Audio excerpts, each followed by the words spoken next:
This week we're going to continue our conversation around estate planning, so we thought we'd bring in a local independent trustee to further our conversation around trusts and trustees.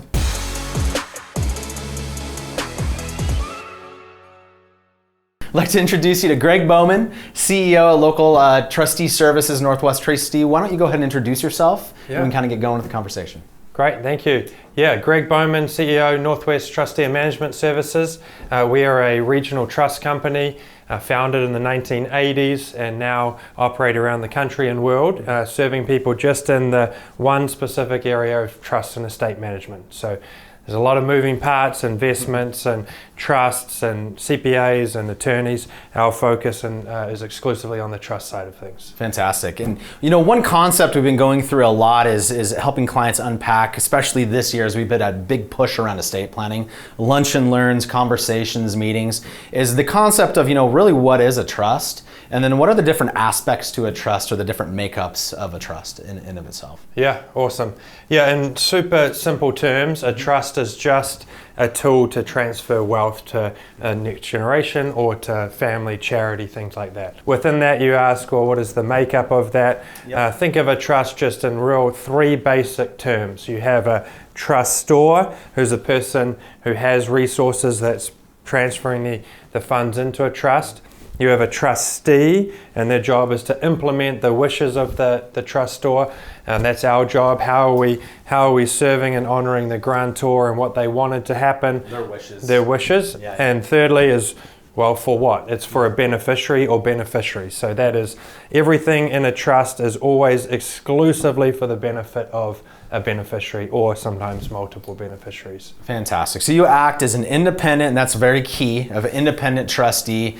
One additional question I have is sometimes folks say, hey, can my kid act as the trustee of a specific trust? What are the benefits or or not even just the thought process in hiring a professional trustee rather than maybe naming a child trustee or a family member a trustee? I think it's good to just provide a bit of context to answer that trusts are generally created for two reasons. One, you have management reasons, okay? And that's, people don't often think about it this way, but actually that's the lion's share of what trustees do is, hey, there's a specific reason why we need a trust. There can be a raft of reasons. It's lots of kids and not everyone gets along. It could be second marriages or kids by prior marriages, spendthrift issues, addiction issues, younger kids, minor kids, educational trusts. All of those are management reasons. Secondly, and separate and apart from that, yes, sometimes it's appropriate for taxable estates to have trusts to transfer wealth down in a tax efficient manner. So in both of those, there are, you know, definitely reasons where a family member might serve and might be good, and then certainly there's some red flags that probably you counsel your clients on of when an independent might be appropriate. Happy to touch on both if you would like. Absolutely, because that's one thing I think a lot of our clients, especially higher net worth folks, they think specifically for effective tax efficient transfer of wealth, and that's it. Not necessarily some of these other things like special needs trusts and those types of things. So I think you may even think that, or I'd like to hear from you, is it kind of a 50-50 split with regards to those types of effective strategies, or just kind of maybe walk through what you see on a regular basis and the breakdown of those two types? On the tax side, there's a lot of technical things there, and a lot of it is just a tool to efficiently transfer wealth. Okay. And depending on the size of the balance sheet, family members often can do a fine job there. Obviously, if something's extremely complicated, the kids need to have the right skill set or a family friend or something like that. Quite frankly, that's the easy stuff when you're just dealing with legal, technical, trust laws. Yep. The more challenging and more common in our world, and I think in any trust world, is when things aren't easy. No family's perfect. No one knows a family like their own family. So naturally, are you telling me that money and emotion overlap? Is that right? That's right, yes. And you know, it's easy to think like family, you know, the most well-adjusted kid should be the trustee or the oldest kid. And oftentimes that can work, just depending on the complexity, you know.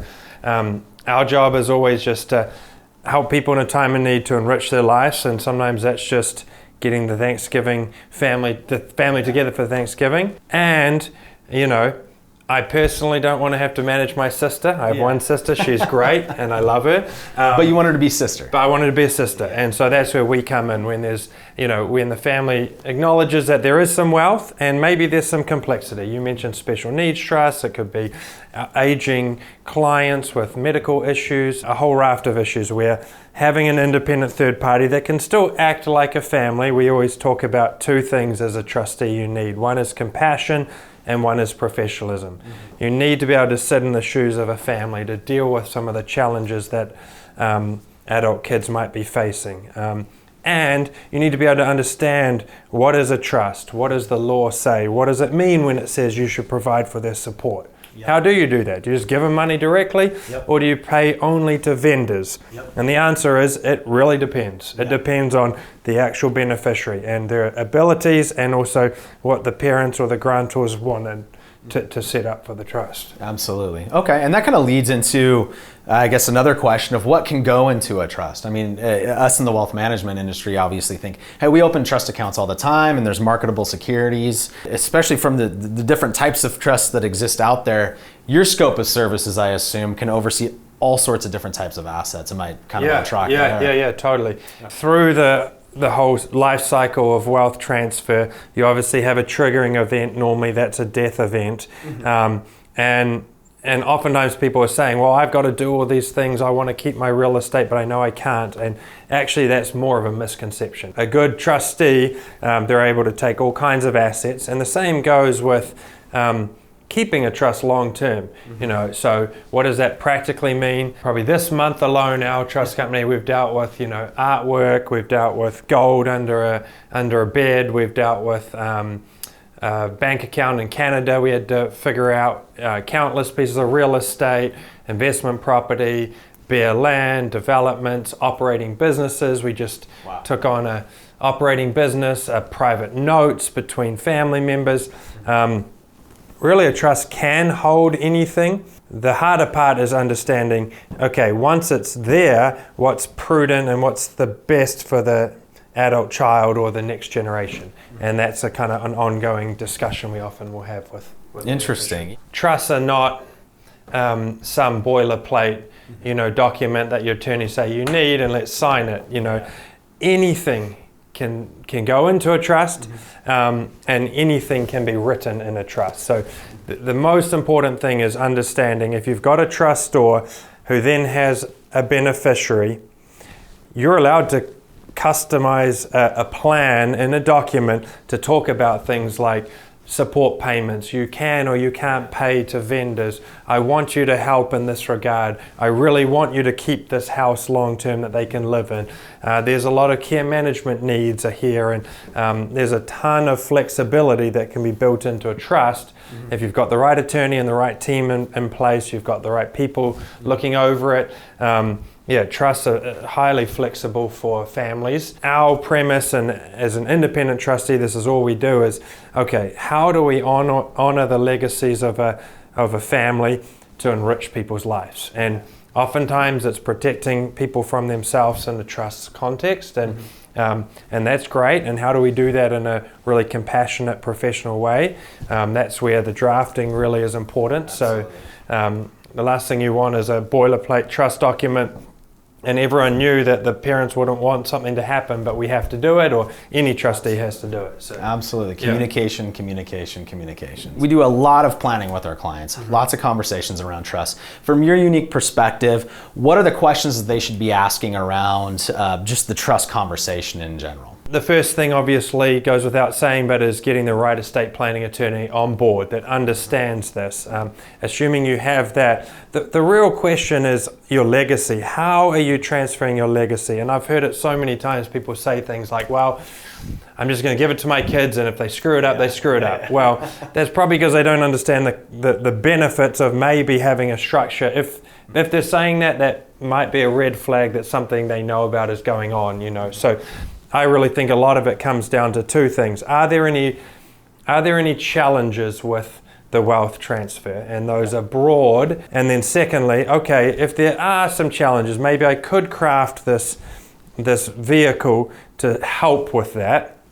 Obviously, the next one is the planning's only as good as the person who has to implement it. So if there are conflicts in the family, if there are family friends, if the trustee's 10 years older than your clients themselves, like a family friend, that's very common. Is it actually going to play out the way they had hoped? And sometimes it's simple as just making sure there's a backup. Yeah, we think it's going to work well, but if it doesn't, then we have someone there that's more of a corporate or an institutional trustee as a bit of a backup. We talked about you being an independent trustee, a local trustee. What does that mean? How's that relevant to the outcomes of the clients? Yeah, great. Well, back in the 1980s, we pioneered this independent model, at least here in the Northwest.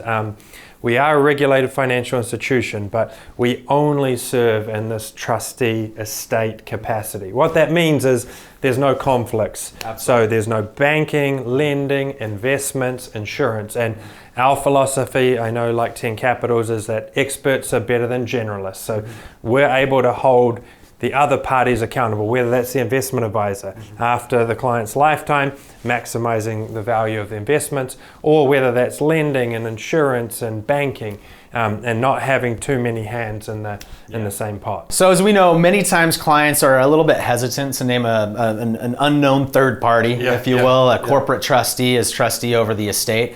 Maybe kind of walk us through unpacking that concept and maybe why it's not as scary as... Yeah, I think there's a balance. No one knows their family like their family or family friends, and at the same time, they're there to sometimes protect family from themselves. So for us, we unpack it by just saying, hey, we're a team of people, we're humans, we have a lot of compassion and a lot of professionalism. It's actually not that scary. Our only job is to try to implement this trust. And we do it in a very normal way. We pick up the phone and call people, we visit in person. I had a team member in Seattle visiting a client yesterday who's elderly and had some challenges. And so it's not some big institutional rule-based thing. Yes, we have the professional side, but at the end of the day, we're only here to serve the family. So it's just, breaking down some of those barriers that we're not some big bad corporate institution, and that we can actually act in a way like a family would want us to act. Greg, thanks so much for taking your time with us, and everybody, thank you for watching. It's always wonderful. Anytime we get to collaborate as, regional partners here, I think independent partners, it's really, really fun. Thanks. So thanks for your knowledge for our viewers here, and we look forward to seeing everybody next week at our Overbluff Sellers quarterly event featuring Chief Investment Officer for Hightower, Stephanie Leake. Talk to you soon.